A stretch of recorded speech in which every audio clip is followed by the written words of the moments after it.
नमस्कार। आज हम देखेंगे जीते जी मुक्त हम कैसे हो सकते हैं। मुक्ति के लिए बहुत भक्ति करते हैं, बहुत मंत्र जाप करते हैं, लेकिन सही में मुक्ति का क्या अर्थ है ये देखेंगे। प्राण तत्व के रहते रहते अगर इच्छा पूर्ति हो जाए तो तुम मुक्त हो। अगर प्राण तो चली जाए और इच्छाएं बच गई तो तुम प्रेत हो गए।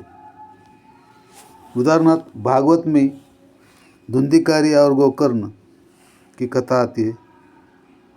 गोकर्ण ने पंडित द्वारा श्राद्ध सब क्रिया किए तो भी धुंधिकारी की मुक्ति नहीं हुई, क्योंकि उसकी इच्छाएं बाकी थी। प्राणों को लड़ियाँ खत्म हो रही है और इच्छाएं बढ़ रही है।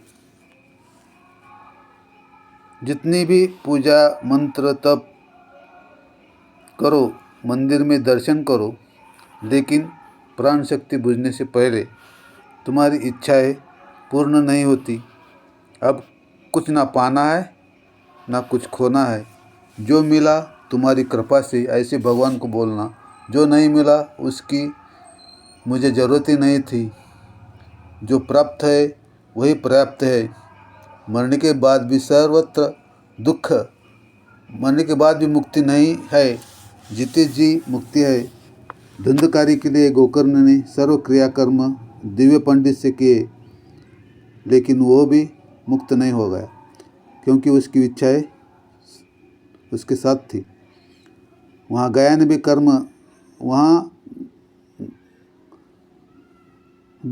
कर्म ही तुम्हारे साथ आते हैं।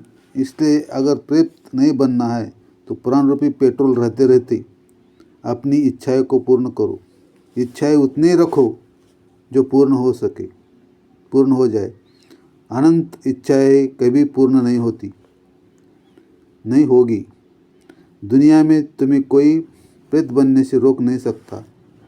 जीते जी तकलीफ में रहे और मरने के बाद भी भूत प्रेत होता है, तब भी हवा की तरह उड़ते चलोगे जहाँ कहाँ। तो जिंदगी का मतलब यही नहीं है। जीते जी तकलीफ है तो मरने के बाद क्या होगा उसकी चिंता कौन करे। वर्तमान में गीत और नृत्य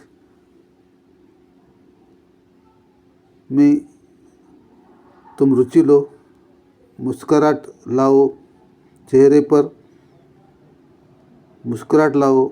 यही जीवन है। मुक्ति जिंदा होते हुए मिलनी चाहिए। मुक्ति का अर्थ है स्वतंत्रता। Thank you.